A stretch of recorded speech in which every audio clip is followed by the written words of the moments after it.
And it's a great pleasure to introduce our annual Storz Lecturer to you today. As you can see, joining us virtually, but he will explain the very good reason for that. And just to tell you a little bit about Kevin Roose. Kevin Roose is an award-winning technology columnist for the New York Times and the best-selling author of 3 books, FutureProof, Young Money, and The Unlikely Disciple. At the Times, Kevin writes about technology and its effects on society. Recently, that's meant a lot of coverage of companies like Facebook and YouTube, and profiles of internet personalities and social phenomena like online radicalization and workplace automation. His column, The Shift, examines the intersection of tech, business, and culture. He's the host of Rabbit Hole, a New York Times-produced narrative audio series about what the internet is doing to us. He's a regular guest on The Daily and appears regularly on TV and radio shows. He writes and speaks regularly on many topics, including automation and AI, social media, disinformation and cybersecurity, and digital wellness. Worried that he was not ready for a world dominated by AI, automation, and mind-morphing algorithms, Kevin decided to do what reporters do. He interviewed experts, read a ton of books and papers, and went in search of answers. The result was his latest book, FutureProof, a guide to surviving the technological future. I heard Kevin interviewed on the CBC Sunday Magazine radio show with Pia Chattopadhyay last year. And I guess it worked because I bought his book, FutureProof. His message about how we need to remember our humanity, that's the part that machines can't do, resonated with me as I began to learn more and get excited about the potential roles of AI in surgery.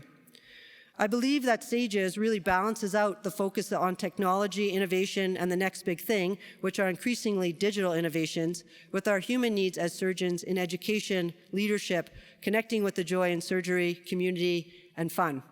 So I was really excited that Kevin was able to speak to us today, and I look forward to his talk. Welcome, Kevin. Thank you so much. Thank you, Dr. Feldman, for the intro, and hi, everyone. I was so excited after 2 long years of Zooms and Google Hangouts and Teams meetings to actually get on a plane and join you all in person today. But unfortunately, life intruded on that plan. And actually, just to be a little more specific, this guy intruded. I guess this is baby day. I know the previous speaker also showed off a picture of a baby, but this is Judah Roose. He was born on Monday, a little bit ahead of schedule. He's happy and healthy. Mom's doing great. And he's napping in the other room. So I get to talk to you all virtually today. And I hope that you will excuse me if I don't sound particularly cogent after several nights of let's just say suboptimal sleep. So today I am talking to you about AI and automation and technology and the ways that things like deep neural networks and machine vision systems are forcing us as humans to adapt and differentiate ourselves because we want to stay relevant and successful in this new automated future. Now, I confess that on Sunday night, as I was driving my wife to the hospital while her water was breaking, I was running down my mental to-do list of all the things that I had on my calendar this week. And I got to this talk and I thought, man, what the hell am I going to say to a bunch of surgeons about AI and automation that's going to mean anything? But as it turns out, while Judah's birth made it impossible for me to be there in person with you all, it actually really helped me figure out what to say today. Because my wife and I and our son just had a very intense 4-day-long encounter with the healthcare system. And I have to say that while I knew sort of intellectually that medicine was being revolutionized by technology and that doctors and nurses, people who work in hospitals are being forced to find ways to kind of maintain their humanity and stay connected to their patients, I don't really spend much time in hospitals, thankfully. And so my understanding of it was mostly theoretical. But After 4 days at the hospital, I am now an expert in all things hospital. But I do think I understand, after watching my wife and my newborn son being treated and cared for, the kinds of pressures that people in your field are under, and what kinds of advice I can give you about how to maintain your humanity and how to avoid being replaced or displaced by technology. Now, I should preface all of this by saying, like, I am not an advice expert or a self-help guru. I'm a tech columnist. I write about iPhones and social media and weird cryptocurrencies named after dogs. But I spent the past few years really digging into this issue of AI and automation and what it means for us as humans. It's been a really profound experience, and it all started because of something that happened to me about a decade ago. So, 10 or so years ago, I was a junior reporter, and part of my job involved writing these quarterly earnings stories. So 4 times a year, companies would put out their earnings statements, and I would write them up. Like, just take the information from the press release about how much money Alcoa made in its smelting division last quarter, and like put it into a story and publish it. And then one day I got an email from a company called Automated Insights, and they were announcing that they had built a piece of AI reporting software, which could basically do my job. The way that it worked, it would take all of this earnings data and it would put it into a template and make some sort of stylistic edits to it to make it sound more realistic, and then publish it automatically with no human intervention required. And they said in this email that this piece of software had been used to produce 300 million pieces of journalism in a single year, which is slightly more productive than me. So I had a problem, which is that a piece of software, a piece of technology had learned how to do my job better, faster, and more accurately than me. And it had a lot of other advantages too. It didn't get burned out. It didn't ask for vacation days or raises. It definitely didn't go on parental leave. And so naturally, I felt threatened. But at the time, I cheered myself up. I said, oh, I've got so many other skills that this robot can't do. I will never become obsolete because I am irreplaceable. And as I reported this book, I learned that this is actually the most common reaction to technological change. In fact, if you survey people today in the United States, about 75% of them agree with the statement, robots and AI will displace large numbers of workers within the next 10 years. But when you ask people if their own jobs will be replaced in the next 10 years, only about 25% say yes. We seem to have developed this very weird collective idea that robots are getting smarter and better and becoming capable of doing even more complex cognitive work that's going to put millions of people out of jobs, but not us. We're immune. We are special. And I learned while I was working on this book that this attitude goes back hundreds of years, actually to the original Industrial Revolution. I have a Google Doc in my book writing folder called Displacement Deniers. And it's filled with all these examples of people who saw, new technology and said, well, that will never replace what I do. And then just, years later were totally disproven. My favorite example of this is from 1984. And this was right after the first airport ticket machines came into existence. Like, it was basically kiosks at airports that you could go up to and put your credit card in and get an airline ticket right there without interacting with a human. And the New York Times sent a reporter out to LaGuardia Airport and did a whole story about this and called a bunch of travel agents and asked them, are you scared of this? Does this threaten your livelihood? And my favorite quote was from this travel agent who said, absolutely not. No way this could ever displace me, a human travel agent. Because what happens if you just press the wrong button and end up going to the wrong city? He could not conceive of a future in which human beings would entrust computers with something as special and valuable as buying an airline ticket. I probably don't need to fill in the rest of that story for you. So this This this phenomenon of displacement denial, is not new. But the problem today is that AI and automation are improving a lot more quickly than technology from previous eras. The person in 1984, the travel agent who wasn't worried about computers taking over his or her job, that person had decades before the advent of the internet and sites like Kayak and Expedia would come along and displace them. They could see it coming and adapt.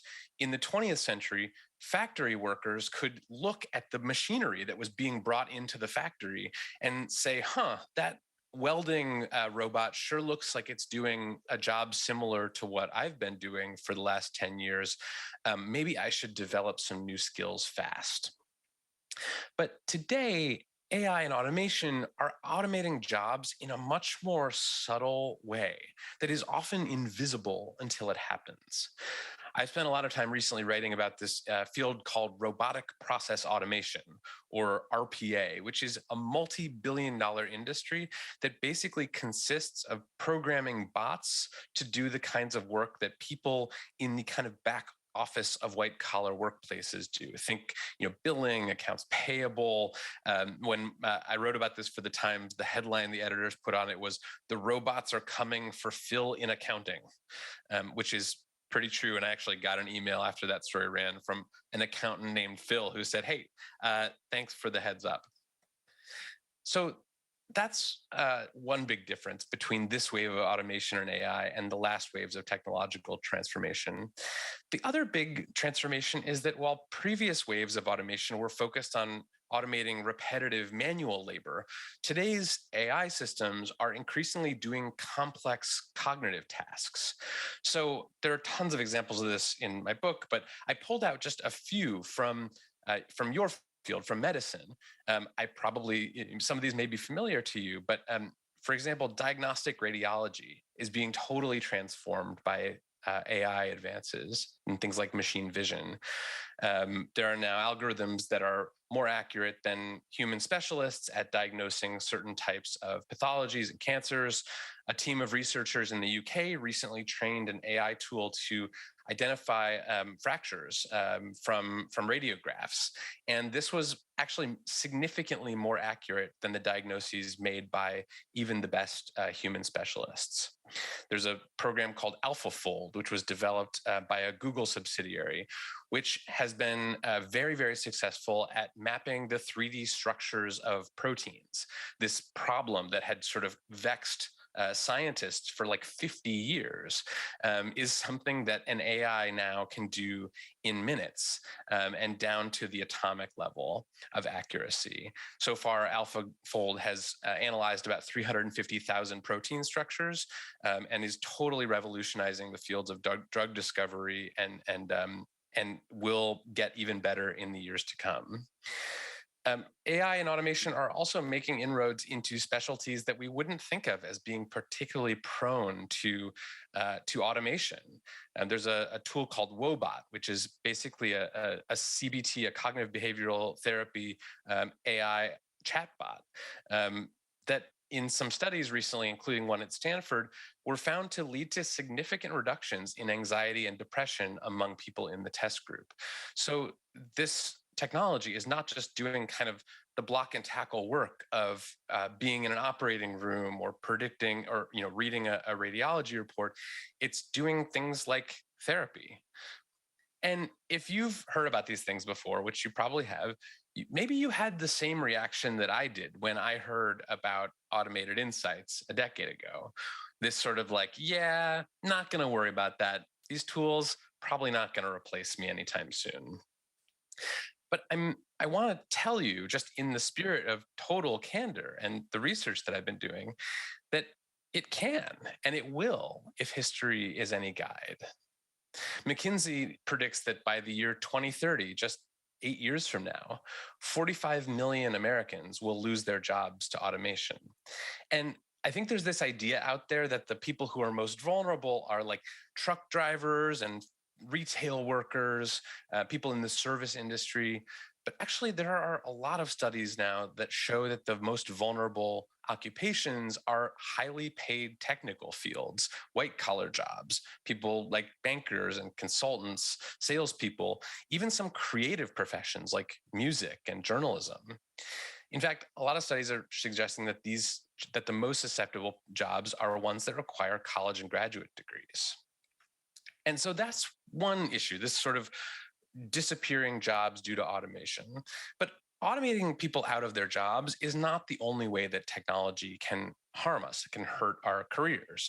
AI and automation can also allow employers to standardize work, to dehumanize it, to give more decision making control and authority over to machines, and to take away the more creative, autonomous parts of our jobs that we actually enjoy. In 1930, there's this famous essay by Keynes, the economist, who talked about how by the year 2030, automation and advances in computing would mean that we would have a much higher standard of living, and we would all be able to fulfill all of our material needs by working 15 hours a week. And the rest of the time, while the robots were taking care of stuff for us, we would just be free to kind of like sit around in the park and think about philosophy and read books and make art. But that's not what happened. Technology did not liberate us from drudgery or repetitive work, and it did not certainly shorten our work week. So I saw this tension play out, this sort of tension between what technology can do and what it ends up doing during my recent stay in the hospital this week with my wife and my newborn. I met a lactation consultant who wanted to give my wife some extra support, but the electronic, computer system medical record thing said that she'd already been there too long and that she needed to move on to the next room. I met, there were doctors who wanted to sort of give us some help or some treatment or some medicine for my wife, but who said that they would need to like override the system. People who got into the room and immediately went to the computer and started typing instead of talking to us. We got amazing care, and the doctors and nurses were incredible, but it was always tricky for them. You could sort of see people struggling to navigate around this thicket of rules and regulations and technical limitations and just like relate to us as humans.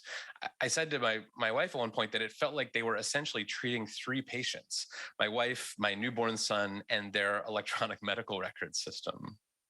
And I don't mean to pick on doctors who are like my heroes. This is happening in every field. I've talked to investment bankers who say that a lot of their job is just reading the output of algorithms now and conveying them to clients. I know reporters who feel like their jobs have become much more mundane, that they just churn things into a Facebook algorithm that gets them page views. I've talked to musicians who feel like Spotify and the algorithmic playlists that it creates are forcing them to adapt and to write music in a different way so that their songs will get picked up and they'll make money. Obviously, we know that there are examples of this at places like Amazon, where robots basically run the warehouses, and millions, hundreds of thousands of human workers essentially work for these robots. They can automatically hire and fire people. They keep track of their productivity and output down to the second. It's a kind of management by algorithm that's increasingly common, not just in the blue collar workforce, but in the white collar one. So what do we do about this way that technology, which was supposed to liberate us and free us up to live our more human existence, is actually being used to kind of strip away the more human parts of our jobs? Well, one possibility is that we can fight back against the technology. This is the strategy that was adopted during the Industrial Revolution by the Luddites, who broke their textile machinery to protest the automation of their jobs. And you see people sort of saying that we should go back to some version of that today. But this strategy, it actually doesn't work. And moreover, I don't know that we would want it to work, because technology in many fields, including yours, is amazing. These EMR systems that I feel so strongly about, they do actually save lives when they're implemented correctly. AI can help with drug discovery and reduce the likelihood of medical errors. If God forbid something had gone wrong with my son's delivery, I would have wanted him in a NICU with all of the latest technology available. So if we can't just rebel against the technology, and we can't let it turn us into robots, make us act more machine like, and strip away our humanity, what's the alternative? Well, the argument in my book is that our best strategy is to get better at the things that we humans are uniquely equipped to do. And I would love to pass this off as some insight that I came up with, some epiphany that is originally mine, but this actually comes from what I did when I started writing this book, which is that I called a bunch of AI experts, people who work at big tech companies and in research labs, major universities. And I asked them, given what you know about what AI is capable of and where it's heading, what advice would you give to someone who's worried about being replaced? And what I expected them to say was that people needed to, learn how to code and go back to school and study a STEM subject, that people needed to essentially get very close to the AI in order to avoid being replaced by it. We needed to hustle and eliminate all, barriers to productivity, kind of become these like emotionless, hyper-productive workers. But they surprised me because these AI experts basically said the opposite. They said, if you want to survive in a highly automated future, you need to work on your deeply human skills, the kind that can't be automated. So then I asked my obvious reporterly follow-up question, which is like, well, what are those skills? What can we do that machines can't? Where do we have the natural advantage? And these experts gave me basically three kinds of answers I want to share with them to you today, called surprising, social, and scarce. So the first is surprising activities. AI and computers in general, they really like regularity and rules, sort of bounded environments where things aren't changing all that much. This is why, for example, AI is amazing at playing chess, because chess, it's the same game every time, and you can play it a million times and get a tiny bit better each time until you're beating the best human grandmasters. But AI really doesn't like surprises. It's really bad at what is called in computer science zero shot learning, which is like seeing something for the first time, processing it, putting it into context, and figuring out what to do. There's a famous experiment from a couple years ago where these AI researchers created an algorithm that could identify household objects in a photograph. So you give it a photo of someone's living room and it could say like, okay, that's a coffee cup, that's a TV, that's a coaster, that's a recliner. And this algorithm was quite good. It almost always got the right answer when you asked it to label objects. But then the researchers did something strange.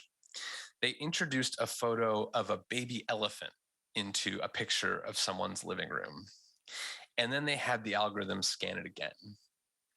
And the most amazing thing happened. Not only could the AI algorithm not comprehend and label correctly this baby elephant hanging out in the living room, but it essentially had a nervous breakdown. It started just forgetting the labels for everything. It started mislabeling, coffee cups as recliners, and it basically forgot everything it had ever known about what kinds of objects might appear in people's living rooms. Machines hate surprises.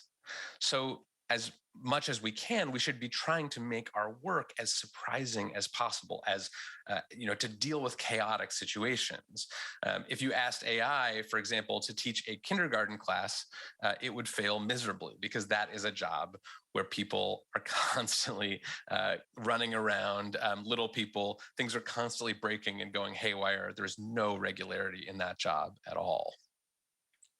The second category of sort of protected or shielded activity is what I call social activity. And this is work, whose value is basically based on meeting people's social and emotional needs.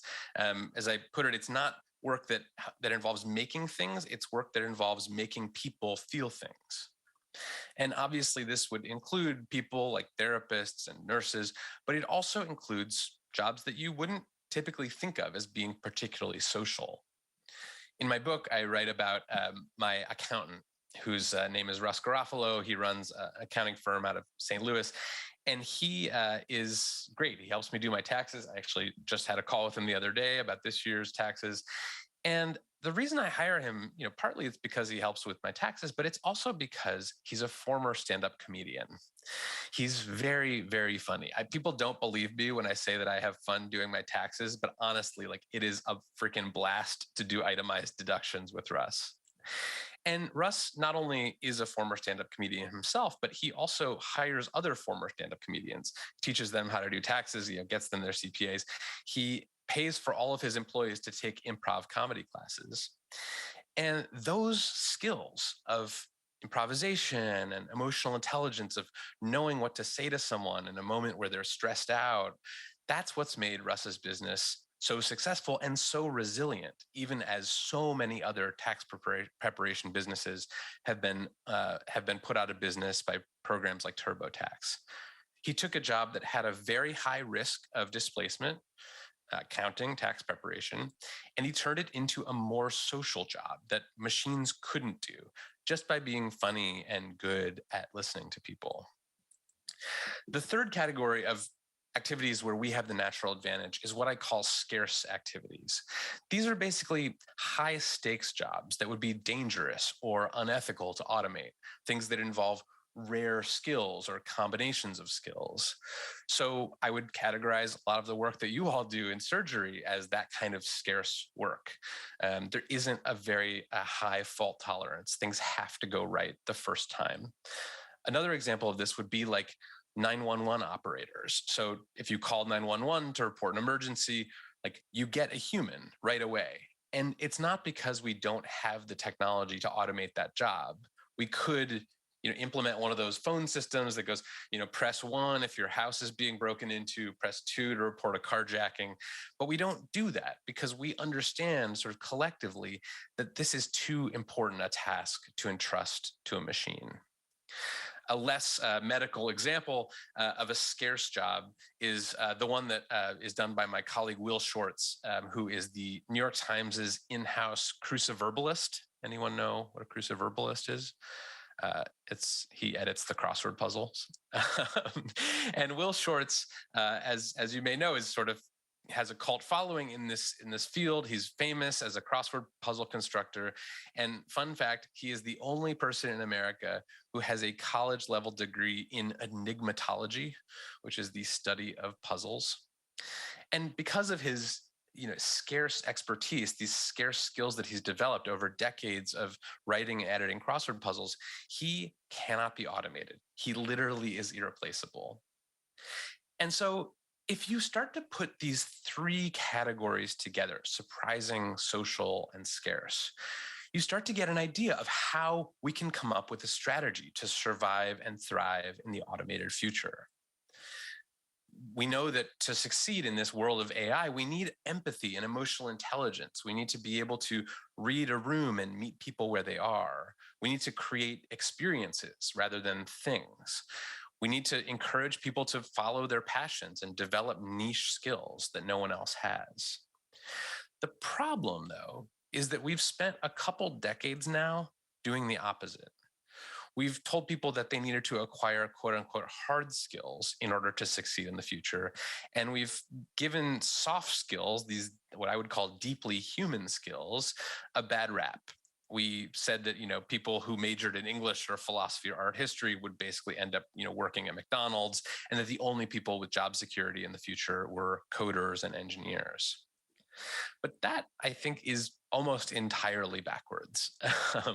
And I know that because I live by a lot of these engineers and coders. I live in the Bay Area, and I watch them. And you know where they all send their kids? They send them to the Waldorf school. They want them to be able to dance and sing and emote. They want them to play with blocks in the mud and not sit there like doing little lessons on iPads all day. They're cultivating these skills. They know that the world is changing and that the jobs that they trained for aren't necessarily going to be here 10 or 20 years from now. They understand, based on their expertise, that what will be left for us after the AI revolution is the deeply human work, that basically nothing else matters. So, uh, before I wrap up today, I wanted to just leave you all with a few pieces of advice. And I am not an expert in your field. Thankfully, no one is asking me to operate on them. But I do think that some of the lessons that I learned in reporting this book could be applicable for some of you. The first is that I think working on these human skills, these surprising social and scarce activities, is an existential uh, demand. Um, it's not that technical skills don't matter anymore. That's not what I'm saying. I'm not saying we don't need surgeons or engineers or coders, but these skills are getting much less important over time as the AI gets better. And an emphasis and rewards are shifting to the people with the other skills. You can't just be a skilled technical radiologist anymore. We were talking to my wife's OB the other day, and she said that some of her colleagues call themselves gynechiatrists because, in addition to supporting people through births and other health issues, they also end up dealing with a lot of problems that people have brought in, mental health issues from years, from trauma pasts or other issues that they need to resolve in the course of their treatments. In this new automated world, bedside manner is not optional. And we need to do a better job of encouraging medical students and practicing physicians to work on these human skills. I love this program. There's a program that I've heard about at some medical schools called OncoTalk, which is basically just a communications class for for people who are training in oncology, not how to treat cancer or diagnose cancer, but just how to talk about it with people. That kind of instruction and education, I think, is really important for all specialties in medicine. The second piece of advice, and this one is a little more theoretical, but it's to show your work. So there's a section in my book called Leave Handprints, and it's all about how the thing that is helping us to distinguish us from machines is our imperfections, is our mistakes. That in a world where everything is slick and automated and flawless, the things that aren't perfect end up having more value. There's a concept in social psychology called the effort heuristic, which basically says that the harder we think that someone worked on something, the more we value it. They've done these studies where they give two groups of people identical bags of candy. And one of the bags is just plain, they give them the candy, say, eat it and let us know how it tastes. And the other bag is the exact same, except it has a little tag on it. And it says, this candy was personally selected for you by blank. And then they put, the name of an actual person. And when they survey people after the fact and say, well, how was that candy? Overwhelmingly, the people with the little tag on it report that it actually tasted better. We like things that other people work on, and we appreciate it when they don't try to erase their mistakes or erase any evidence of human involvement. And what I'm not saying here is that like medical malpractice is good.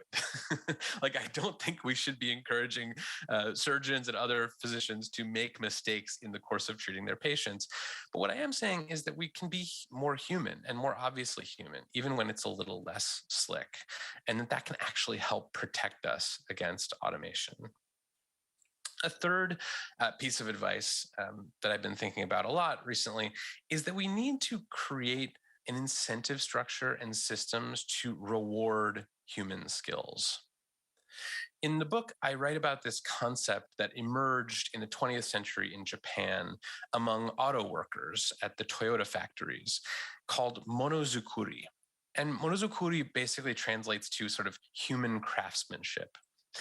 And Toyota, and in particular, this one Toyota executive named Mitsuru Kawai, have made monozukuri the focus of their work, the focus of their careers, because they saw that this field was getting highly automated, the production of cars and motor vehicles.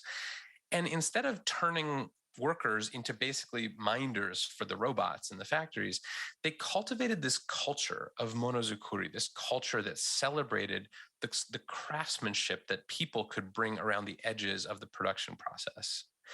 And I think this concept of monozukuri is radical and is actually something that we need to cultivate in every industry. And, I don't know how to do that in your industry, but I'm sure there are ways. Like, what if there were, you could radically increase the pay of the people in the field with the most soft skills excellence, or give a, large bonus to the nurse on staff with the best reviews from patients. This is the stuff that really matters to patients, aside from the sort of quality of their the procedure. And I think we need to create a system, not just at the individual or the employer level, but at the societal level, to radically increase the career prospects, the rewards, the feedback to people who do have these standout human skills. The final thing that I'll leave you with today is a piece of advice that I got from a friend of mine recently. After this book came out, we were taking a walk. He's at a big tech company, and he said, humans need to get better at distributed intelligence.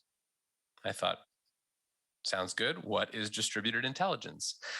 And he said, well, when you're building an AI system, you have these nodes that go out and they learn things. And then they report back what they learned. They share it with all the other nodes. So, if you have, a Tesla that learns what a stop sign looks like, each individual Tesla doesn't have to individually learn what a stop sign looks like. Once one of them sees a stop sign, it teaches all the other Teslas what that stop sign looks like. It's distributed, it's networked in this way. And he said, humans, we're not really good at that. Like, we tend to hoard information. We tend to silo it away in, universities and research labs and big companies. We're not very good at sharing what we learn with other people. And that struck me as really profound and kind of the core of the message that I want to leave you with today, which is that we need to not only develop these skills in ourselves, these surprising social and scarce skills, but we need to help other people develop them as well. And we need to do that regardless of what industry or profession we're in. To stay ahead of the robots, we need to work together, helping each other acquire new knowledge and put it to use. And most of all, we need to resist letting machines turn us against each other or make us more like them. Because the future is too important to be left to the robots alone. It needs humans acting like humans, using technology to improve the lives of other humans. That's how we can build the world that I want my son to grow up in. And that's how we can become the kind of people who have nothing to fear from technology. Because together we can make ourselves literally irreplaceable. Thank you for letting me join you. I'm going to go back to my baby now, but I've really enjoyed talking with you all today. Thank you so much.